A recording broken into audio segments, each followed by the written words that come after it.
السلام علیکم ورحمۃ اللہ وبرکاتہ۔ اعوذ باللہ من الشیطان الرجیم، بسم اللہ الرحمن الرحیم۔ آج کی ویڈیو ہر عورت اور بیٹیوں کو دیکھنی چاہیے۔ آج کی کہانی ہے ایک صحابیہ کے بیٹے کی موت کی۔ ایک صحابیہ رضی اللہ عنہ کے گھر بیٹا پیدا ہوا۔ شوہر جہاد پر گئے ہوئے تھے۔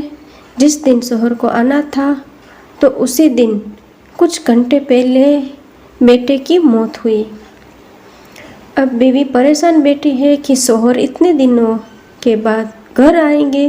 جب اسے معلوم ہوگا کہ بیٹا مر گیا ہے تو انہیں بہت زیادہ غم ہوگا، دل میں افسوس ہوگا، یہ کاش میرے شوہر ایک بار بچے کو گود میں لے کر پیار ہی کر لیتے۔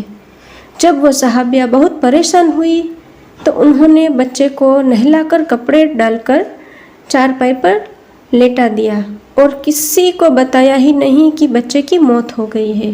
شوہر گھر آئے تو پوچھا کہ کیا بنا؟ بتایا کہ اللہ نے ہمارے گھر بیٹا دیا ہے۔ شوہر نے پوچھا کہ میرا بیٹا کہاں ہے؟ بیوی نے کہا کہ وہ سکون میں ہے۔ شوہر سمجھے کہ بچہ سو رہا ہے۔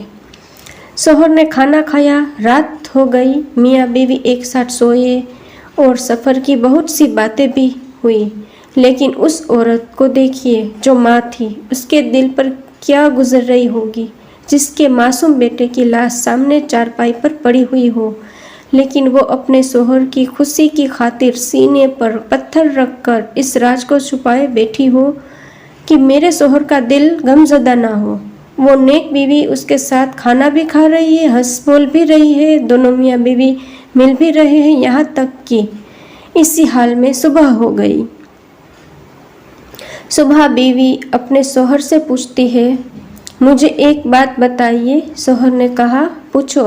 کہنے لگی کہ اگر کوئی کسی کو امانت دے اور پھر کچھ دنوں بعد وہ اپنی امانت واپس مانگے تو اسے خوشی خوشی واپس سے دینا چاہیے یا غمزدہ ہو کر؟ شوہر نے کہا کہ خوش ہو کر دینا چاہیے۔ بیوی نے کہا کہ اے میرے شوہر، اللہ تعالیٰ نے آپ کو بھی بیٹے کی شکل میں امانت دی تھی۔ آپ کے گھر آنے سے کچھ دیر پہلے اللہ نے وہ اپنی امانت واپس لے لی ہے، اس لیے اب آپ جائیے اور خوشی خوشی اس امانت کو اللہ کے حوالے کر دیجیے۔ اللہ اکبر۔ اس صحابیہ رضی اللہ عنہ نے شوہر کے ساتھ اپنی محبت کا حق ادا کر دیا۔ صبح شوہر حضور صلی اللہ علیہ وسلم کی خدمت میں حاضر ہوئے اور کہا کہ اے اللہ کے نبی، میرے گھر میں یہ معاملہ ہوا، میری بیوی نے میری خوشی کے لیے اتنا صبر و جبر دکھایا کہ اپنے بیٹے کی موت کے بارے میں بھی مجھ سے نہ بتایا۔ حضور صلی اللہ علیہ وسلم نے دعا کی اور فرمایا کہ جاؤ، اللہ برکت دے گا۔ لہٰذا اللہ تعالیٰ نے ان دونوں میاں بیوی کو اس رات میں ملنے کی وجہ سے ایک نیک بیٹا عطا فرمایا اور وہ بیٹا آگے چل کر حافظ قرآن اور حافظ حدیث بنا۔ اللہ اکبر۔ میری یہی دعا ہے کہ یا اللہ ہم سب کو ایسے ہی صبر سے رہنے کی نیک توفیق عطا کرے، آمین ثم آمین۔